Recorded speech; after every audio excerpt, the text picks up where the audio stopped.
Bonjour à tous. Donc Nadine Morillo au Cariforef. Aujourd'hui, on se retrouve en webinaire pour découvrir Diagoriante, une plateforme qui héberge un ensemble de services numériques qu'on va apprendre à mieux connaître aujourd'hui avec Joey Menuche, que je vais laisser se présenter. Je vous disais, je répète pour ceux qui sont en train d'arriver, comme ça va être un webinaire très pratique, qu'on va vous inviter à manipuler en fait la plateforme tout au long de l'heure qui arrive. Donc, on vous invite à ouvrir un deuxième onglet et à vous connecter sur la plateforme. Aujourd'hui, on va découvrir en particulier vous avez sous les yeux les différents services. Donc, Brio, CV, Inspi et Postule, je crois, Joé, mais tu vas nous dire.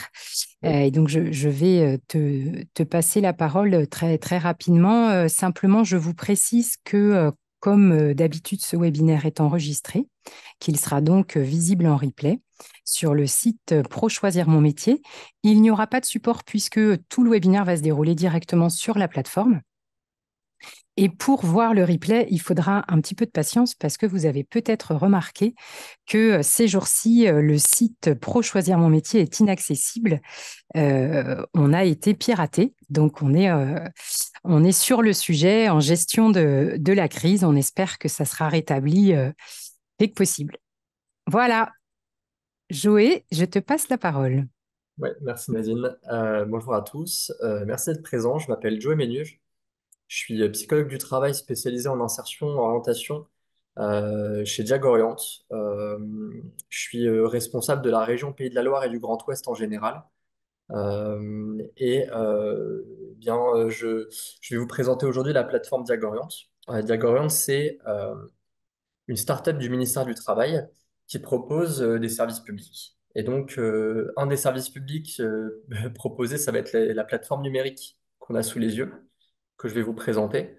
Et l'autre service public, c'est des ressources pédagogiques pour proposer des ateliers individuels ou collectifs sur plein de thématiques différentes. Donc, on vous mettra le lien vers les ressources pédagogiques à la fin du webinaire. Mais à l'instant T, on va s'intéresser à la plateforme numérique. Le principe de ce webinaire, il est peut-être un peu différent des autres. On va explorer la plateforme Diagorant en live. Donc, je vais vous montrer en fait étape par étape comment fonctionne la plateforme. Et puis, je vous laisserai des temps où vous pourrez vous-même accéder à la plateforme.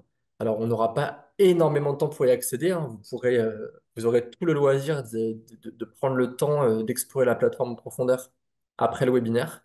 Mais du coup, ce sera l'occasion de pouvoir échanger dans le chat et puis voir la richesse et la variété des possibilités. Donc, aujourd'hui, on va explorer en profondeur trois services de Diagorand qui sont les plus importants, je pense, dans l'accompagnement. Et on va en explorer un dernier qui est Postule, qui est en fait simplement une connexion via d'autres services, comme immersion facilitée, la bonne alternance, etc. Donc, je vais commencer par le service qui me paraît le plus prioritaire dans l'accompagnement, parce que c'est un peu la porte d'entrée souvent. Quand on reçoit des bénéficiaires pour la première fois ou une des premières fois qu'on les reçoit, c'est Brio. Donc là, vous voyez sur mon écran que je le mets en bleu. Donc, encore une fois, vous aurez tout le loisir de cliquer après. Donc là, d'abord, je vous invite à suivre un peu la démarche et puis je vous laisserai le temps nécessaire pour y aller par vous-même. Donc, dans le cadre d'un accompagnement, si vous voulez, quand on va euh, être face à un bénéficiaire, on va chercher à un peu faire la cartographie de toutes ses expériences. Alors, il y a les expériences professionnelles, évidemment. On peut essayer de valoriser aussi des expériences sportives, bénévoles. Et sur Diagorant, la petite particularité, c'est qu'on peut explorer des expériences personnelles et les valoriser pour arriver jusqu'à la compétence. Donc, je vais vous montrer globalement comment ça se passe.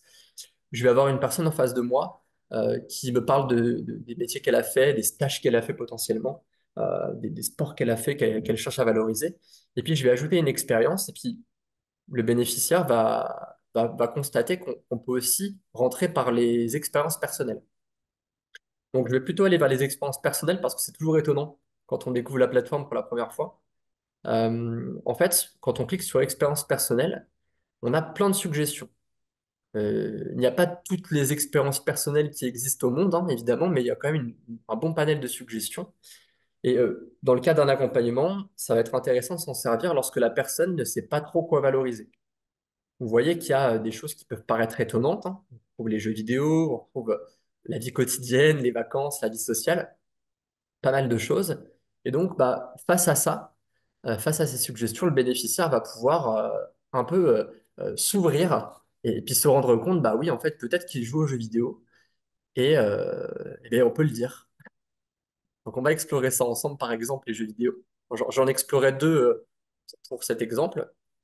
Donc, quand je vais cliquer sur jeux vidéo, je vais aller sur suivant et tout de suite, je vais avoir des suggestions d'activités. Parce qu'en fait, quand on questionne le bénéficiaire, ah bon, vous jouez aux jeux vidéo, c'est étonnant, qu'est-ce que vous faites dans les jeux vidéo? Eh bien, c'est pas toujours évident d'expliciter ces expériences, d'en décrire des activités. Donc sur Diagram, c'est pareil, on a des suggestions d'activités.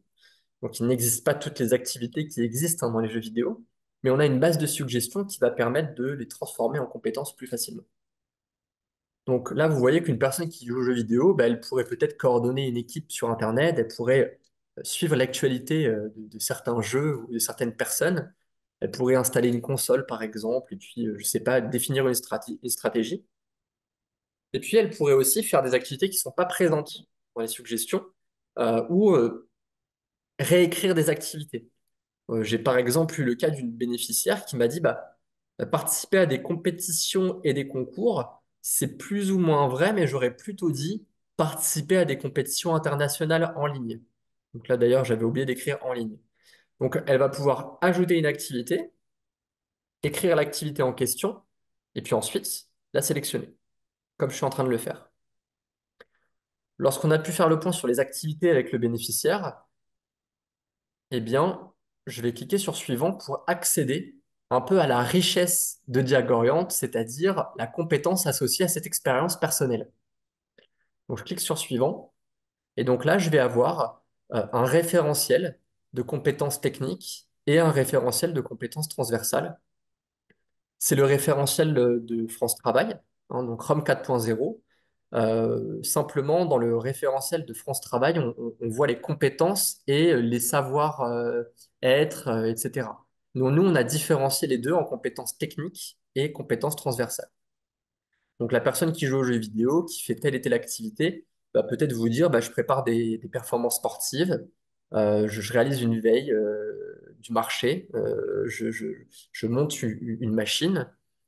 Euh, Peut-être qu'elle conçoit des éléments graphiques. C'était le cas de ma bénéficiaire récemment. Et puis, on va avoir pareil, des compétences transversales, donc animer une communauté, coordonner une équipe, faire preuve de curiosité, travailler en équipe, respecter les règles définies.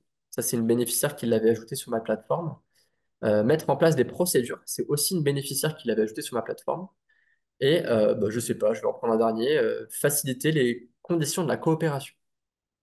Donc, vous voyez, on part d'une activité personnelle et jusqu'à des compétences finalement qu'on peut retrouver facilement dans le monde du travail. Donc, je vais faire suivant. On me propose une structure. Alors, dans ce cas-ci, ça me paraît pas très approprié une structure, une date de début et de fin. Donc, je vais tout simplement faire suivant parce que c'est une page facultative.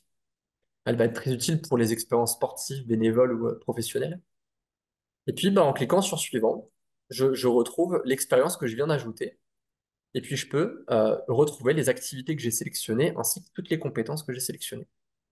Je peux demander une recommandation si jamais ça me paraît pertinent. Et puis, je peux tout à fait modifier cette expérience à tout moment, la supprimer ou la réécrire partiellement ou totalement. Je vais ajouter une deuxième expérience pour vous montrer un petit peu. Donc là, je vais prendre une expérience professionnelle. Donc, je vais prendre mon expérience professionnelle, qui est celle de psychologue du travail. Euh, je vais peut-être la réécrire, psychologue du travail et des organisations, parce que c'est le titre de mon métier. Et puis, je vais, pareil, aller sélectionner des activités que je fais dans mon travail. Alors, je ne vais pas réellement les lire parce que ça pourrait prendre du temps, je vais avancer. Mais voilà, je vais sélectionner quelques activités. Je vais pouvoir en réécrire aussi, hein, comme d'habitude.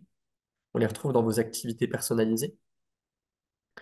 Et puis, en cliquant sur suivant, je vais retrouver, pareil, des compétences techniques et transversales Donc, hop, informer, renseigner une personne, recruter, intégrer une personne, par exemple, accompagner un projet d'orientation, évaluer des acquis d'apprentissage, voilà. Plein de compétences, et je vais pouvoir rajouter des compétences que j'ai, par exemple, sur ma fiche de poste. Et puis là, pour le coup, je vais mettre une structure, donc ça va être Diagoriante. Je vais mettre une date de début aléatoire, juste pour aller vite, et puis expérience toujours en cours. Et en cliquant sur suivant cette fois-ci, puisqu'il s'agit d'une expérience professionnelle, eh bien, on me propose en plus de l'ajouter à France Travail, à mon profil de compétences France Travail si jamais j'ai un identifiant et que j'y suis connecté. Là, c'est pas le cas, donc je vais pas le faire, mais pour ceux qui ont ces consignes-là, qui le font de manière obligatoire ou automatique, eh bien, vous pouvez ramener les expériences sur France Travail. Donc là, vous voyez que j'ai deux expériences. Je peux, à ce stade-là, aller en haut de la plateforme dans vos compétences et je vais retrouver toutes mes compétences. Alors là, il s'avère que je n'ai mis que deux expériences, mais dans un cas d'accompagnement réel, on espère que la personne pourra mettre beaucoup plus de variété d'expériences, hein, sportives, bénévoles, professionnelles, personnelles et tout ce qu'elle vit et qu'elle aime pratiquer au quotidien. Et donc, on va se retrouver avec un tas de compétences. Il y a des compétences qu'on n'a pas forcément envie de valoriser, d'autres qu'on n'a pas forcément aimé mettre en pratique, mais n'empêche qu'on les a mises en pratique. Donc, on les retrouve. Et puis, là, je vais zoomer ici, puisque vous voyez que sur la compétence accompagner, élaborer, mise en œuvre d'un projet d'orientation, il y a écrit une expérience. Et en fait, ce chiffre, il peut augmenter en fonction du nombre de fois que cette compétence est sollicitée dans mes expériences. Peut-être que je sollicite cette compétence dans mes activités personnelles, professionnelles, sportives, bénévoles, et donc je vais avoir peut-être 5, 6, 7 expériences dans lesquelles cette compétence est sollicitée. Euh, et je vais pouvoir, en fin de compte, cliquer sur des compétences que je préfère. Lorsque je clique dessus, vous voyez que les activités apparaissent. Et à force de cliquer sur les compétences, vous voyez à droite là, tout à droite de mon écran, eh bien, si j'ajoute une dernière compétence, je vais avoir des suggestions de métiers. Alors, j'insiste énormément là-dessus, puisque c'est les métiers du ROM 4.0 associés aux compétences du ROM 4.0. Il s'agit bien de suggestions de métiers. Il ne s'agit pas de dire à la personne, ce métier est fait pour toi, c'est pas du tout vrai. Il s'agit de suggestions de métiers qui sollicitent ces compétences qu'on préfère solliciter, qu'on a sélectionnées. Et puis, comme le veut la logique, ben, en cliquant sur une fiche métier, on va avoir des présentations assez succinctes, un contexte de travail, et puis on va pouvoir aller dans le détail en cliquant un peu partout. Je vais pouvoir aussi ajouter un métier dans mes favoris. Pour finir sur Brio, on peut ajouter des cartes de compétences. Alors, chacun peut s'en servir à sa façon. Moi, je m'en sers à la fin d'un entretien où j'ai explicité les activités de la personne. Je vais mettre mes compétences et je vais simplement sélectionner les compétences que je souhaite valoriser. Et elles vont apparaître dans un fichier que je vais pouvoir télécharger et imprimer. Donc, ça peut être une bonne clôture de séance d'accompagnement pour laisser des traces et que la personne puisse potentiellement dans une prochaine séance s'entraîner à parler de ses compétences et les associer à des expériences concrètes, d'où qu'elles viennent du coup. Euh, je crois que j'ai fait le tour de Brio. Alors, c'est assez succinct, assez rapide, mais vous voyez que c'est pas très compliqué. J'ai juste suivi hein, ce que me propose le logiciel. Donc, à ce stade, je vais vous laisser expérimenter, hein, comme l'a précisé Nadine. Vous allez pouvoir vous connecter sur la plateforme si ce n'est pas déjà fait. Vous allez pouvoir cliquer sur Brio. Alors, je vous invite à ne pas cliquer sur les autres services, on les verra après. Donc, vraiment cliquer sur Brio. Et ce que je vous invite à faire, c'est de vous projeter avec un bénéficiaire et voilà, faire comme si vous étiez face à un bénéficiaire qui vous parle d'une expérience ou qui peut avoir du mal à vous parler d'une expérience et donc explorer avec lui l'expérience. La consigne, elle est simple. Ajouter une expérience au minimum. On a 10 minutes pour le faire, donc ce sera assez rapide, hein, mais ajouter au moins une expérience et aller jusqu'à la compétence. Et puis, vous pouvez nous dire dans le chat quelle expérience vous avez choisie et puis quelle compétence euh, en ressort.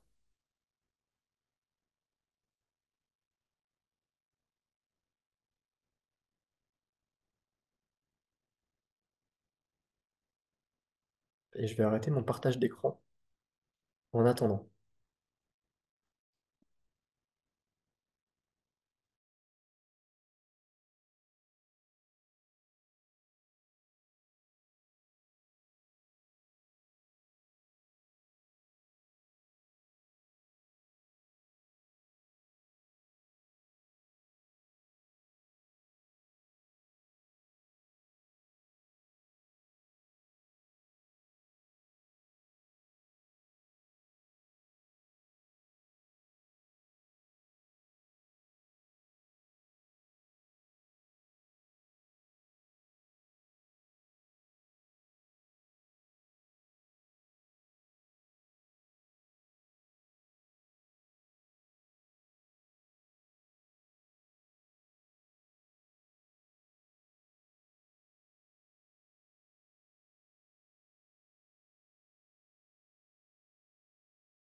Alors normalement, à ce stade, vous avez déjà sélectionné une expérience et vous êtes peut-être en train de lire les compétences. Donc surtout, ne prenez pas énormément de temps parce qu'on va devoir avancer après. Vous aurez vraiment tout le loisir d'y aller. Mais surtout, partagez-nous dans le chat l'expérience en question avec la compétence. Ça peut être intéressant de voir la variété de ce qui est proposé. Et pour les expériences professionnelles, vous l'avez peut-être vu, mais il faut ajouter des mots-clés du coup. Donc pareil, si vous partez sur une expérience professionnelle, ça risque de prendre plus de temps. Donc ça peut être sympa de voir les expériences personnelles dans un premier temps.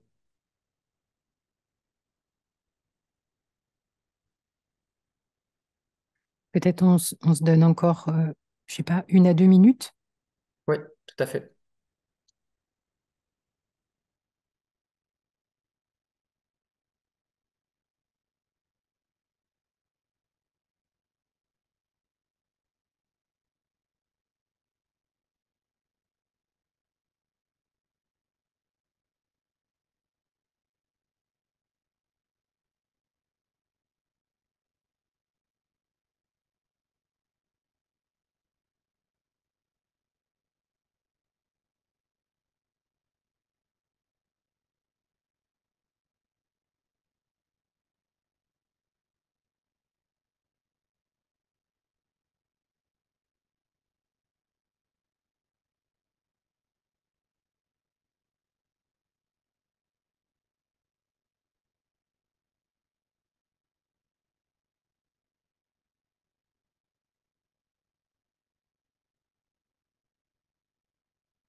Alors, je propose de lire en fait les retours dans le chat pour l'enregistrement du webinaire. Ce sera intéressant aussi.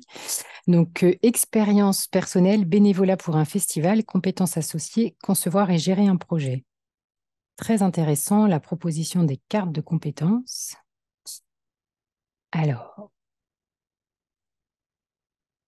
on va peut-être traiter les questions après. Éducateur sportif, organiser des activités sportives dans le cadre de projets de politique de l'emploi et de l'insertion. Expérience personnelle famille, coordonner un projet. Et donc, on peut peut-être prendre un petit temps de réponse aux questions. Est-ce qu'on a le temps? Oui, tout à fait. Euh, donc, une question de Christelle. J'ai du mal à comprendre la carte d'expérience et compétences. La carte par poste renseignée me paraît plus facile à comprendre.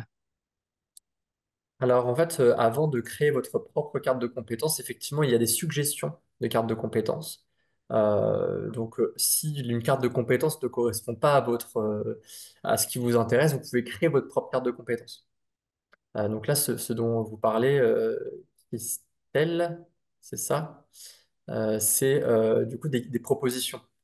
Et c'est pour ça que moi, j'ai créé ma propre carte de compétences pour simplement ajouter celles qui me paraissent les plus pertinentes. Et alors, une réaction aussi de Florence du CIO. Je suis partie de l'expérience administrative et je suis surprise des métiers proposés en lien avec le domaine de l'industrie. Alors, lorsqu'on met le mot-clé administratif dans les expériences professionnelles, effectivement, on va avoir une variété de propositions, puisqu'on retrouve l'administratif dans tous les secteurs d'activité. Et peut-être que du coup, les premiers secteurs proposés, c'est ceux de l'industrie. Je pense que l'idée, c'est de pouvoir ajouter d'autres mots-clés pour venir enrichir les propositions, notamment en précisant un secteur.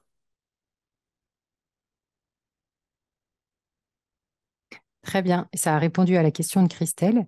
Et donc, dans les expériences, également a été ajouté bénévolat, assurer la gestion administrative et financière d'une activité. Expérience personnelle de décoration et d'ameublement, donne les compétences, fixer, assembler les matériaux, poser des éléments, peindre. Et puis, expérience personnelle famille, coordonner un projet. Donc, on voit que certaines compétences que vous avez écrites sont des compétences techniques, hein, vraiment associées à l'activité en question. Et puis, certaines autres compétences sont transversales puisqu'on peut les retrouver dans une variété de métiers et tous secteurs d'activité confondus. Pour répondre à la question de Sandrine que je viens de voir dans le chat, les métiers proposés apparaissent dans la section compétences, dans mes compétences. Donc, quand vous cliquez sur Brio et que vous êtes dessus, eh bien, tout en haut, il y a écrit mes compétences. Et en sélectionnant des compétences à gauche, ça va faire apparaître des métiers à droite.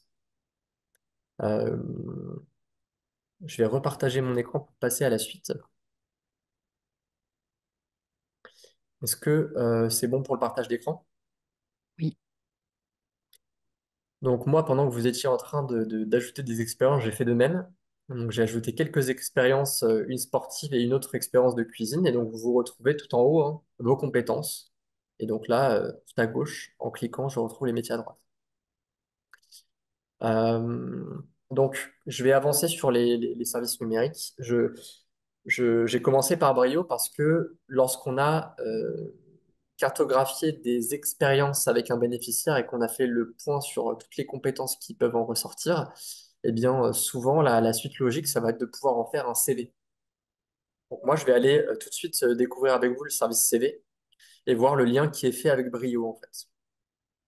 Donc, je vais cliquer sur CV et puis je vais créer un nouveau CV. Donc, dans le cadre d'un accompagnement, je suis amené à proposer aux bénéficiaires de créer des CV sur Diagorand parce que ça permet d'éviter de partir de la page blanche et des blocages qu'on peut constamment avoir avec des bénéficiaires au moment de la création du CV. Il y a ce premier problème qui est le blocage au début de la création de CV. Et puis il y a un deuxième problème qui est qu'est-ce qu'on met dans le CV au final qui nous paraît pertinent. Donc on attend d'un CV dans 2030 des expériences, des activités et des compétences. Et donc c'est ce que va proposer Diagorient.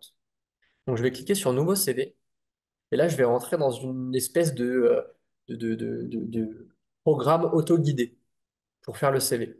Donc je vais tout simplement, comme l'étape d'avant, suivre la démarche. Donc là, on me propose d'ajouter une photo. Je ne vais pas le faire, mais en descendant sur la page, je vais tout simplement valider ou passer sur la prochaine étape. Je vais choisir un modèle de CV. Alors le premier me convient très bien. Je vais choisir une couleur pour pour représenter la nature. Et je vais cliquer sur valider. Donc là, je commence les étapes du CV auto-guidé. Euh, L'idée, c'est vraiment de lancer les bénéficiaires sur cette première étape, cette première démarche. Mais vous verrez qu'il y a pas mal d'étapes, notamment vers la fin, où on va pouvoir accompagner le bénéficiaire parce qu'il y aura quand même des questionnements. C'est-à-dire, qu'est-ce qu'on met dans le CV? On aura pas mal de suggestions et puis on verra que on peut facilement faire ce travail avec eux, plus facilement en tout cas qu'avant. Donc, je vais passer la petite vidéo qui est présentée et puis je vais commencer tranquillement mon CV. Donc, je vais faire un CV pour, je sais pas, de la communication, ou, de la boulangerie. Tiens, hop. Je vais faire un CV pour de la boulangerie. Donc, je remplis en fait les étapes qui me sont demandées, hein. Métier ou poste recherché, ça peut être une formation aussi, hein. Je vais mettre une description de moi. Je suis intéressé par la boulangerie, etc. Euh, hop. Bon, il s'avère que, voilà, etc. Là, vous êtes libre de mettre absolument ce que vous voulez, hein. Il s'agit d'une description. Et vous voyez que je complète à droite les éléments, puis à gauche, ils apparaissent sur mon CV. Et ce sera le cas en fait tout le long du programme. Donc là, je vais mettre mes coordonnées, je vais mettre des informations utiles, permis B, etc. Vous voyez apparaître mon numéro, vous n'hésitez pas à m'appeler si vous avez des questions sur Diagorient ou sur quoi que ce soit d'autre. Hop. Je vais ajouter mes formations. Alors par exemple, on peut mettre des formations qui ne sont pas reconnues. Donc je peux mettre le BAFA par exemple. Alors moi, je suis bloqué par la visio. Hop. Je vais mettre d'autres styles de formation. Donc vous voyez que master psychologie, vous voyez que on me fait des propositions en bas. Mais je ne suis pas obligé de cliquer sur ces propositions. Je peux tout simplement en fait cliquer sur le plus. Et ça va ajouter au fur et à mesure mes formations. Et je vais mettre une certification Excel. Parce que j'ai effectivement une certification Excel. Hop. Et puis je vais faire suivant. Alors je vais peut-être les ordonner en fonction de ce qui me paraît le plus pertinent. Et je vais faire suivant. Ensuite, je vais mettre des mots-clés. Je vais pouvoir mettre des mots-clés sur ce qui est important pour moi. Donc, ça peut être bah, du coup le mot-clé pâtisserie, parce que peut-être que ce que j'aime le plus dans la boulangerie, c'est la pâtisserie. Je vais pouvoir mettre bah, la ville dans laquelle je vis, Angers, et puis je vais pouvoir mettre comme ça des éléments que je souhaite ajouter dans mon CV, dans les mots-clés. Si jamais je ne mets aucun mot-clé, eh bien, vous verrez que ça n'apparaîtra pas au moment du téléchargement du CV. Je ne verrai pas mot-clé avec une case vide. De la même manière, la photo ici en haut à gauche va disparaître si je n'ajoute pas de photo et que je télécharge mon CV. Et donc là, j'attire vraiment votre attention parce que c'est souvent là où on peut bloquer quand on ne connaît pas pour la première fois, d'autant plus que je ne vais pas vous laisser beaucoup de temps pour l'explorer. Donc vraiment, j'attire votre attention. Vous retrouvez les expériences ou l'expérience que vous avez ajoutée. Si vous cliquez dessus, il ne va rien se passer. Je peux modifier des expériences, mais pour les afficher dans le CV, il faut que je clique sur le petit œil ici. Je ne peux pas zoomer plus. Il est juste là. Donc je vais cliquer sur cet œil pour faire apparaître une expérience qui me paraît pertinente pour ce CV. Donc l'expérience cuisine, par exemple. Donc apprendre à cuisiner, eh bien, je vais l'ajouter comme activité. Je vais mettre une expérience de jeu vidéo parce que peut-être que dans la cuisine, installer une console, peut-être pas, mais installer une machine, peut-être que oui. Définir une stratégie, peut-être pas. Choisir des jeux, peut-être pas, mais suivre l'actualité d'un secteur, peut-être que oui. Et puis pareil, participer à des compétitions internationales en cuisine, bah, c'est tout à fait possible, donc je vais les laisser. Et puis je vais les ordonner. Euh, hop. Alors évidemment, vous voyez qu'il y a des choses un peu incohérentes. Par exemple, choisir ses jeux. C'est pas forcément en lien avec la cuisine directement. Donc je vais pouvoir retourner sur Brio si je le souhaite pour réécrire l'activité en question, mais je peux aussi la réécrire en éditant directement l'expérience ici. Là, il s'avère que c'est l'activité jeu vidéo. Donc en cliquant ici, je peux la modifier. Hop. Donc je vais continuer. Je peux ajouter une recommandation que j'ai déjà. Si je le fais, elle va apparaître sur le dos du CV, donc à l'arrière, sur la page numéro 2. Et puis là, du coup, à ce stade, alors je vais finir sur précédent quand même, je vais ajouter d'autres expériences. Hop. Et donc, je vais pouvoir à un moment donné ajouter les compétences techniques. Donc là, je retrouve toutes les compétences techniques que j'ai sélectionnées en fait sur Diagorient. Et puis, bah, comme j'en ai pas mal, je vais sélectionner seulement celles qui me paraissent le plus pertinentes. Euh, hop, bah, je vais pas vraiment lire parce que si je commence à faire des vrais choix, ça va prendre du temps. Et vous voyez que là, j'en ai sélectionné certaines, mais je peux aussi les réécrire au dernier moment. Euh, Par exemple, préparer et réaliser des performances sportives, eh bien, je vais peut-être mettre des performances de cuisine. Alors, je ne sais pas si ça veut dire grand-chose, mais tout ça veut dire que je peux réécrire la compétence pour qu'elle soit adaptée finalement. Euh, voilà. Je vais cliquer sur suivant. Et je vais faire la même chose pour les compétences transversales. Donc, je vais récupérer toutes les compétences transversales que j'ai sélectionnées et je vais sélectionner celles qui sont les plus appropriées pour le CV que je suis en train de créer. Je vais les mettre dans l'ordre que je souhaite, si je le souhaite, et puis je vais finir par cliquer sur valider. Mais si jamais il y a une compétence à laquelle je pense que je n'ai pas ajoutée sur Diagorient, ben, je peux l'ajouter au dernier moment. Dans ces cas-là, euh, hop, dans ces cas-là, je vais pouvoir resélectionner une compétence ou ajouter carrément une expérience en entier. Et puis, je vais cliquer sur valider. Et dans valider, je vais pouvoir avoir la forme du CV qui est prête à être téléchargée. Et je vais pouvoir changer la forme, remettre la photo.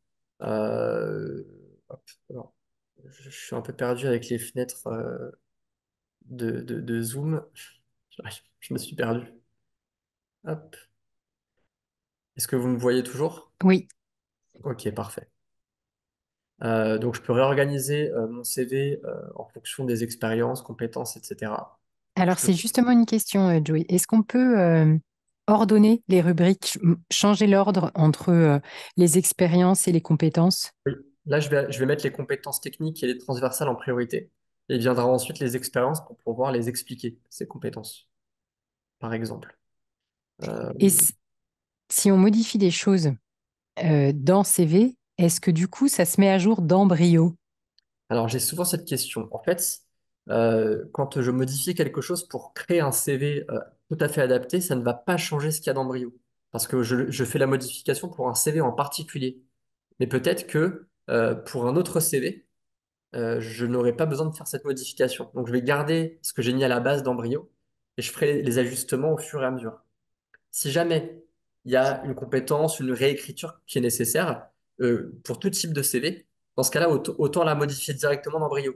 Au moment où on ajoute la compétence ou l'activité, bah, la réécrire pour qu'elle soit tout à fait adaptée à nous, en fait. Il ne faut pas simplement sélectionner, il faut vraiment réécrire et s'adapter, s'approprier l'écriture. Et Euh, est-ce que tu pourras montrer les différents modèles de CV? alors, bah, vous pourrez les parcourir par vous-même, mais justement, je suis sur la page, donc là. Je vais cliquer sur le modèle numéro 2, donc ça change simplement l'ordre. Modèle numéro 3, modèle numéro 3, je vois pas la différence. Modèle numéro 4, avec les informations en haut et les informations administratives en haut et les informations des compétences en bas. Là, on a un autre modèle aussi dans le même style. On a un modèle plus épuré avec description de soi, contact, formation, etc. etc. Je crois qu'il y a 6 modèles maximum. Et ce qui est intéressant, c'est de modifier le modèle à la toute fin. Parce qu'en fonction de la quantité d'écriture, etc., eh bien, il y a des modèles qui sont plus pertinents que d'autres. On peut aussi modifier la police d'écriture pour les personnes qui ont du mal à lire. On peut mettre Atkinson, on peut mettre un texte, des écritures plus grandes pour un texte qui est plus court, et des écritures plus petites pour un texte qui est plus long. Si le CV est très fourni ou au contraire pas trop fourni. Je vais valider mon CV et puis je vais pouvoir le modifier à tout moment en termes de contenu ou de forme tout en haut, et puis je vais pouvoir le télécharger. Quand je vais revenir sur CV, si je ferme la page du CV et que je reviens dessus, bah, je retrouve mon CV. Donc je peux le renommer. Donc je vais mettre la date d'aujourd'hui pour si je reviens sur Diagram dans 6 mois, bah, je vais retrouver mon CV et je vais me rappeler de quand je l'ai fait. Et puis je vais pouvoir aussi le dupliquer si jamais je souhaite faire un CV qui ressemble, mais que je vais l'adapter particulièrement à l'opportunité en question. Et puis, bah, si j'en ai marre de ce CV et que j'en ai fait d'autres entre-temps, je vais pouvoir le supprimer, évidemment. Et est-ce qu'on peut intégrer d'autres modèles, type les modèles de CV qui sont accessibles sur Canva ou sur CV Designer? Alors, Et oui. pour répondre à cette question par rapport à Canva, alors on ne peut pas intégrer du Canva à Diagorient. Mais par contre, on peut faire l'inverse. C'est-à-dire que si je télécharge un CV, je vais pouvoir aller sur mon CV Diagorient, hein, j'entends. Je vais pouvoir aller sur Canva et je vais pouvoir créer un modèle en important un PDF. Et en fait, je vais importer mon CV Diagorient et je vais pouvoir faire toutes les modifications que je veux en termes de design.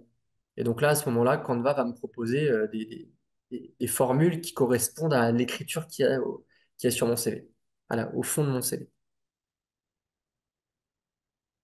Mais on ne peut pas importer du coup un logiciel tel que Canva qui est international sur Diagorant, évidemment.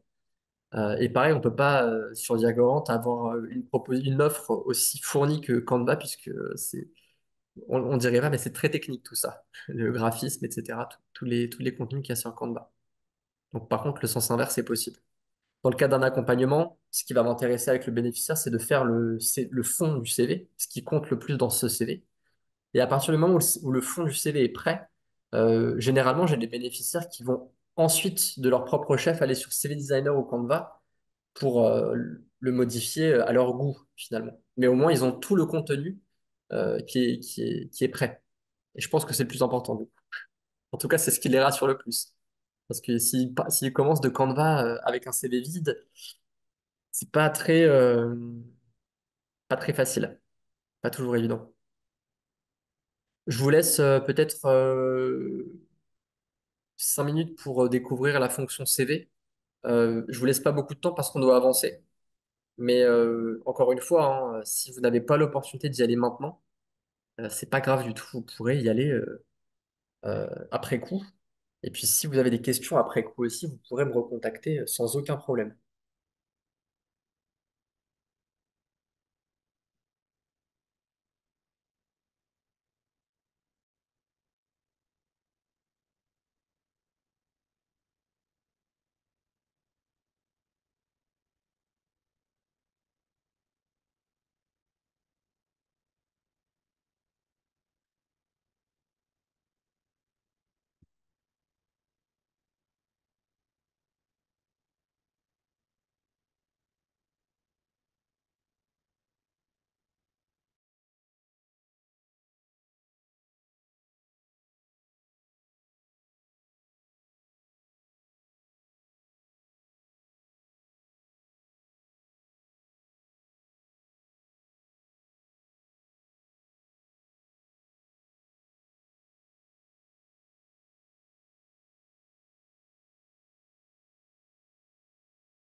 Alors évidemment, je ne l'ai pas précisé, mais quand vous allez créer votre CV, puisque vous n'avez pas ajouté beaucoup d'expérience sur Brio, ça risque d'être un peu faible, c'est tout à fait normal. Mais vous remarquerez, comme je l'ai dit tout à l'heure, que même si vous n'avez pas beaucoup d'expérience sur Brio, vous pouvez les ajouter directement depuis le CV en fait. Donc au moment où on vous demande vos expériences, eh bien, vous pouvez euh, d'un clic revenir sur Brio et puis alimenter le CV au fur et à mesure sans avoir passé, sans avoir à passer par Brio.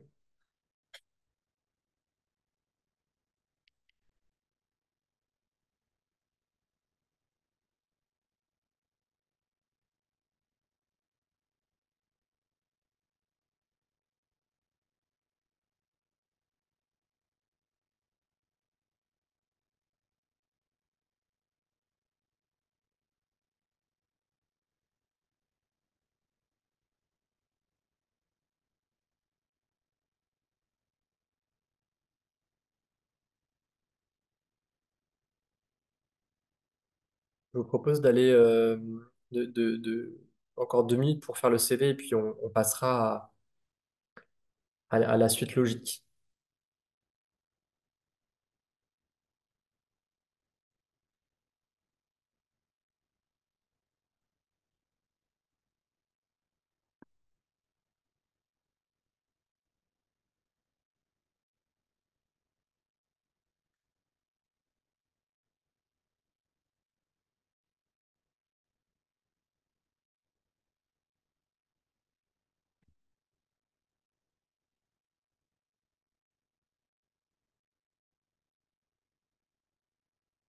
Pour répondre à Adeline, pour supprimer l'encart de la photo ou supprimer une rubrique qui est vide, eh bien, ça se fait automatiquement lorsque vous ne mettez rien dedans. C'est-à-dire que l'encart de la photo, bah, s'il est vide, au moment du téléchargement du CV, il va disparaître. Par contre, Adeline, pour répondre à votre question peut-être avec plus de précision, c'est-à-dire que euh, si l'encart de mots-clés est vide, elle disparaîtra. Mais si elle n'est pas vide, on ne peut pas faire disparaître la rubrique. Et on ne peut pas, de manière générale, faire disparaître les rubriques dans Diagorient. Donc, en dessous de la description, au-dessus de la description, il y aura toujours écrit description. En dessous, le poste, il y aura toujours le poste, etc. Par contre, au moment où on va s'occuper de la forme du CV sur Canva ou CV Designer, eh bien du coup, on peut retirer les encarts sans problème. Mais sur Diagrant, on ne peut pas le faire. Et j'ai eu beaucoup de fois ces questions, donc j'ai fait remonter l'information pour qu'il y ait la possibilité d'enlever certaines rubriques.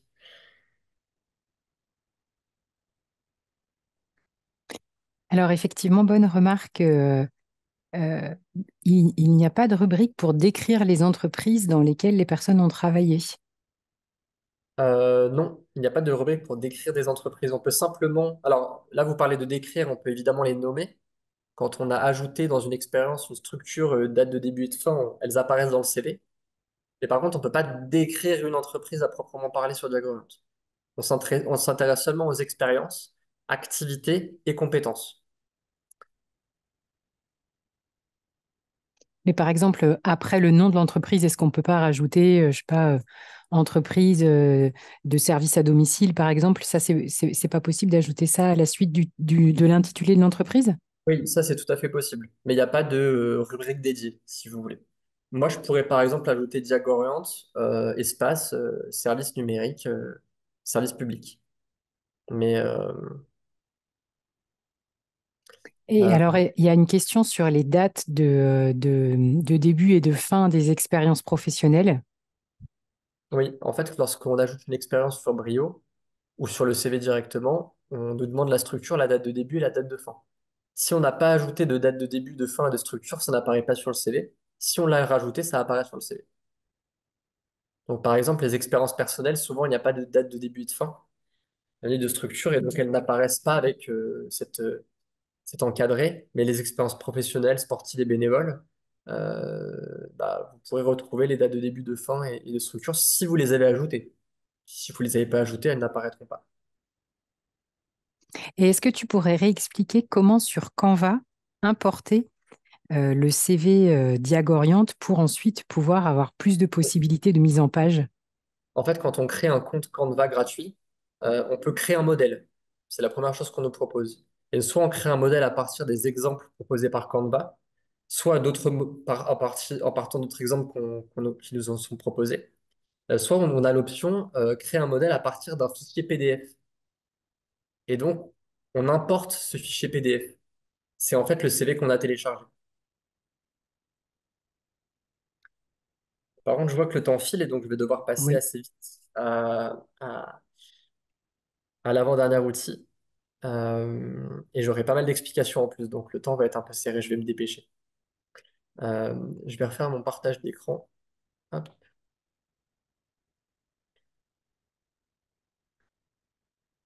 Alors, ça bug totalement de mon côté.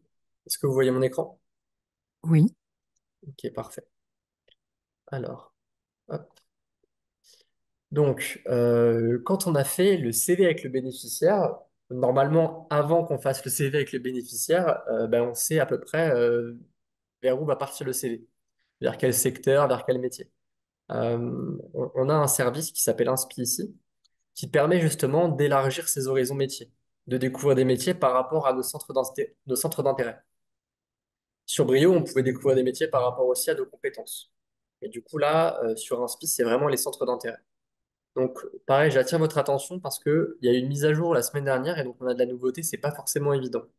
Donc, je vais cliquer sur Inspi.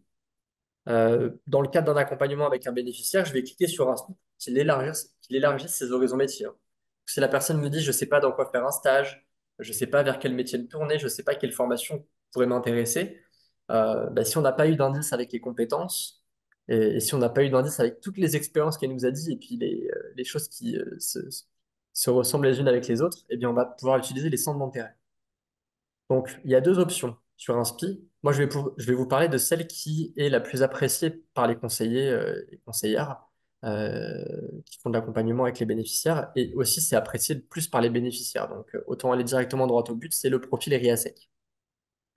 Donc, le profil RIASEC, pour faire très très court, le RIASEC, c'est connu. Il y a beaucoup de gens qui le connaissent. C'est un test qui propose des questions sur des centres d'intérêt. La personne répond à ces questions et à la fin, on lui propose un profil d'intérêt avec 6 lettres qui ont tous des significations. Généralement, ce test, il est fait pour mieux se connaître, et puis se questionner sur ses centres d'intérêt, tout simplement.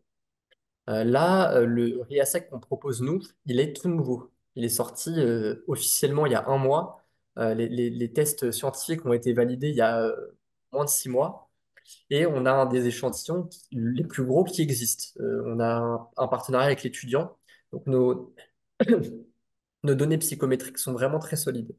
Et on a réussi, contrairement aux tests RIASEC classiques, à ne pas proposer une centaine de questions avec des questions qui sont parfois un peu poussiéreuses.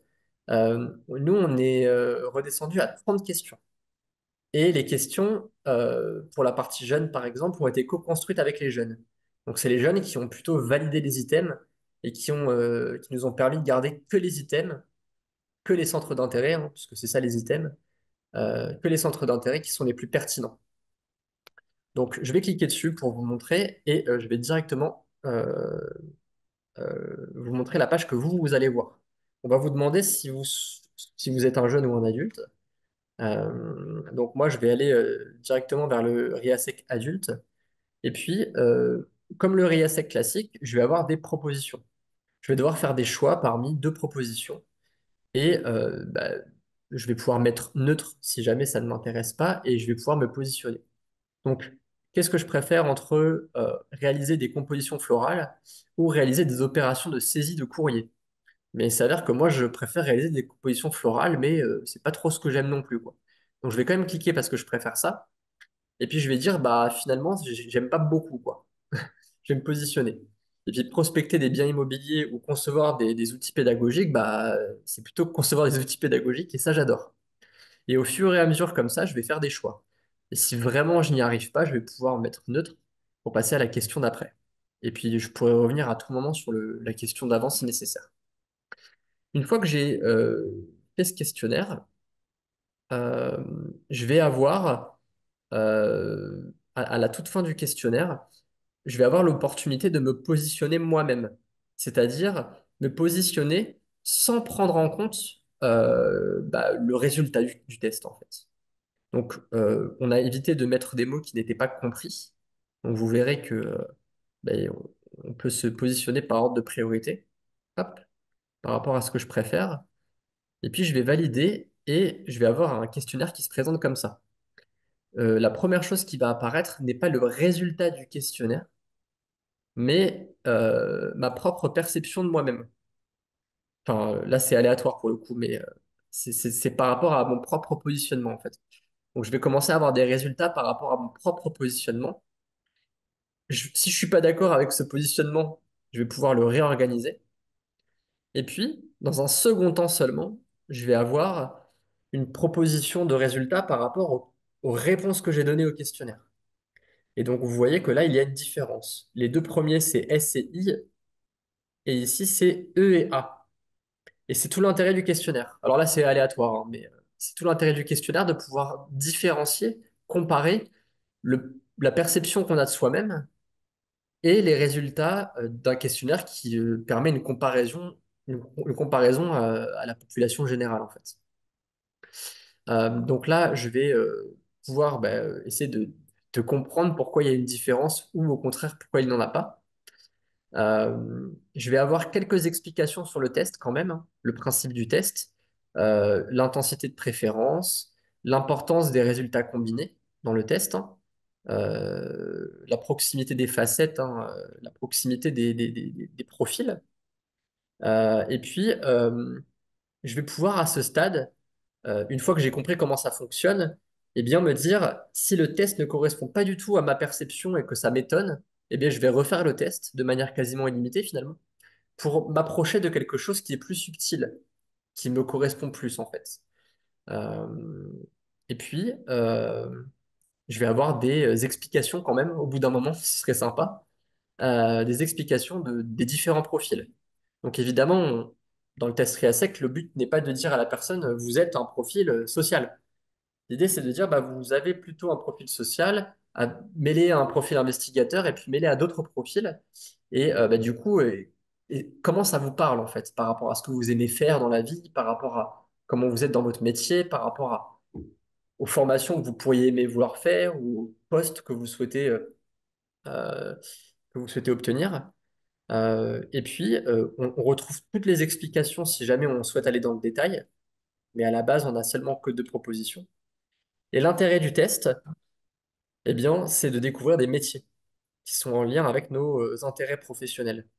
Et donc, on va pouvoir cliquer tout en bas sur piste de métier. Et là, ce que je trouve aussi très intéressant, c'est vraiment une nouveauté dans le monde du test, on va dire, c'est qu'on va avoir des propositions de métiers par rapport aux réponses au questionnaire, mais aussi par rapport, si on le souhaite, à nos propres perceptions.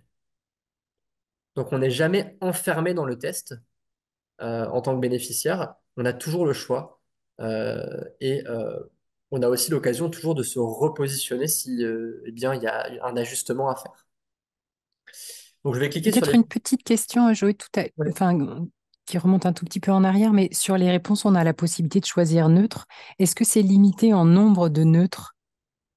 Je ne saurais pas vous répondre à l'instant parce que je mets rarement neutre. Et moi, je le fais plutôt passer à des jeunes. Et chez les jeunes, il n'y a pas le neutre. Parce que chez les jeunes, si on leur met neutre, ils préfèrent souvent choisir neutre.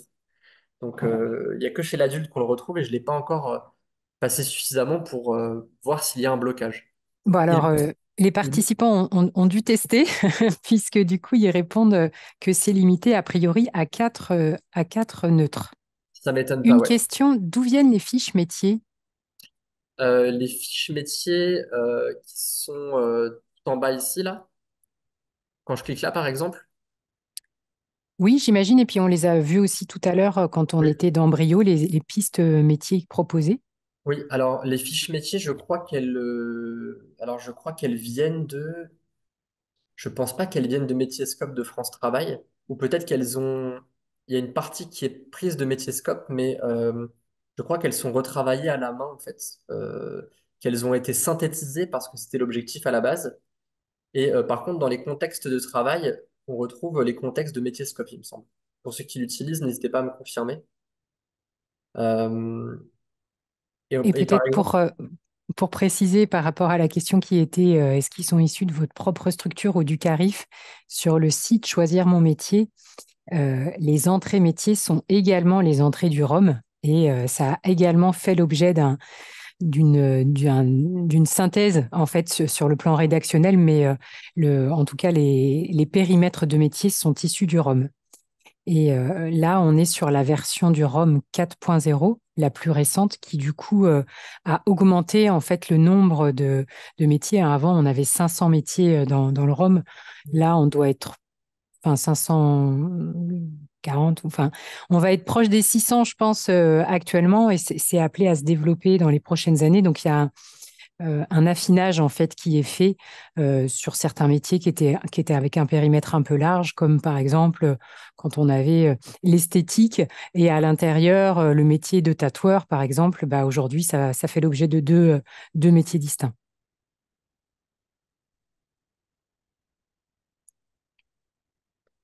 juste pour finir sur le RIASEC, il est connecté du coup au métier du RAM 4.0 et au centre d'intérêt du RAM 4.0, du coup, si jamais la question se posait. Alors là, il reste 2 minutes, donc on n'aura pas le temps, j'aurai pas le temps de vous laisser expérimenter le RIASEC, mais ça tombe bien, vous pourrez le faire quand vous voulez et à volonté. Donc vous pourrez voir un peu à quoi ça correspond et ce qui est proposé. Généralement, c'est des belles surprises, donc je vous laisse le temps de le faire après ce webinaire. Pour finir simplement sur les outils que je voulais vous montrer, il y en a un dernier qui est très rapide à présenter en fait, parce que j'ai pas grand-chose à dire de plus à part qu'il est disponible, c'est Postule. Postule, ça permet d'aller chercher des opportunités de formation, de métiers, de services civiques, de missions d'engagement, etc., par rapport à sa géolocalisation. En fait, il ne s'agit pas d'un service de diagramme à proprement parler, il s'agit d'une connexion à plusieurs services et plusieurs bases de données.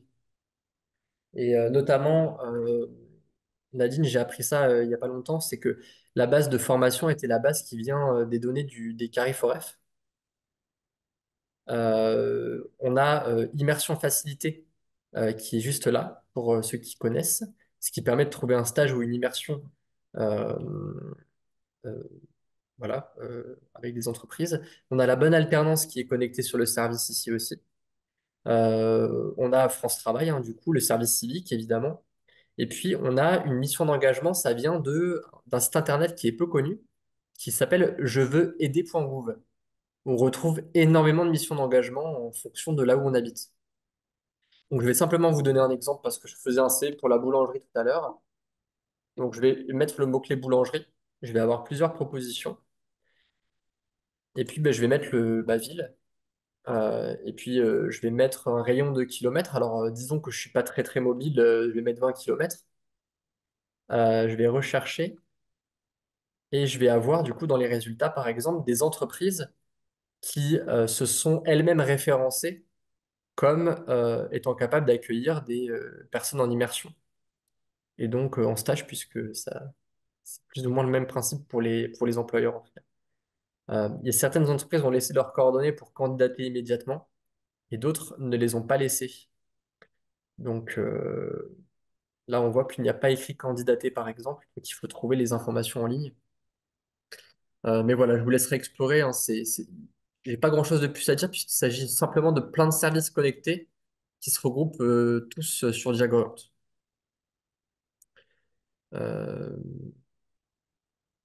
voilà, Alors, j'ai fait. il est 15 heures, on arrive enfin, bientôt au terme de ce webinaire, mais on a encore quelques minutes devant nous. Si vous avez une question, c'est le moment ou jamais. Peut-être moi, il m'en vient une. Euh, un professionnel qui utilise Diagoriant avec 5 ou 6 personnes par jour. Comment l'utiliser, peut-être pouvoir retrouver les profils qui ont été créés pour les uns et les autres.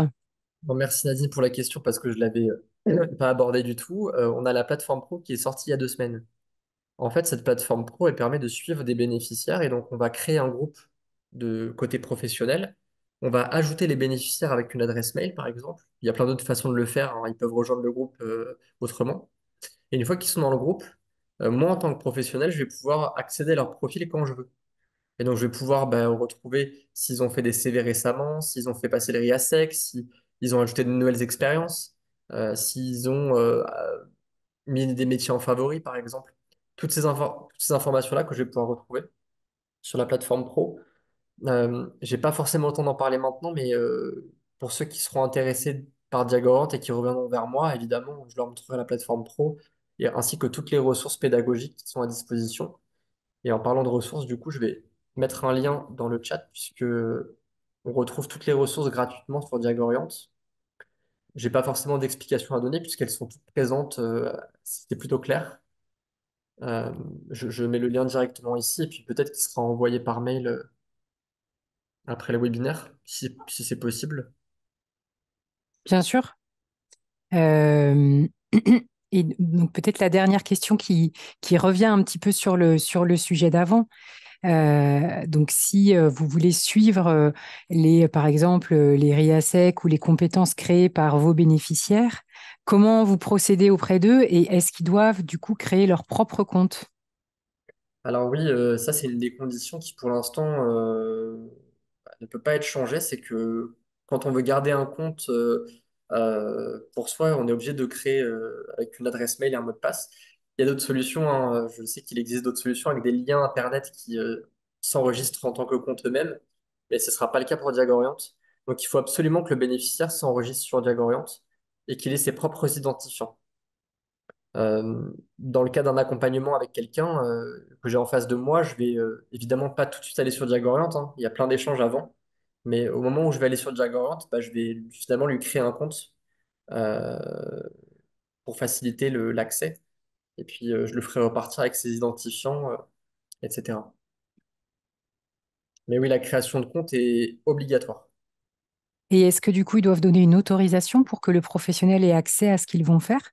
Alors en fait, pour rejoindre le groupe, il n'y a que le bénéficiaire finalement qui peut le faire. On peut l'inviter à le faire, mais c'est lui qui dit oui ou non, quoi, pour que le professionnel accède à son compte. Très bien. Eh ben, merci beaucoup pour ces explications claires et précises. Effectivement, hein, c'est les messages qui arrivent. Merci, outil très complet. Euh, je vais vous renvoyer un message dans l'après-midi avec le dernier lien et puis peut-être les coordonnées de Joey si vous voulez Oui, bien en sûr. savoir plus. Tout à fait. N'hésitez pas à me contacter pour toute question. Il y a déjà des projets qui sont faits avec les missions locales, les Cap Emploi, l'académie. Donc n'hésitez pas à revenir vers moi pour en savoir plus et rejoindre les bons canaux. Voilà, s'il y a quoi que ce soit comme question, de toute manière, n'hésitez pas. Euh, Merci à vous pour vos retours, ça fait plaisir. Merci Joey, merci à tous. Bon après-midi. Au revoir. Au revoir.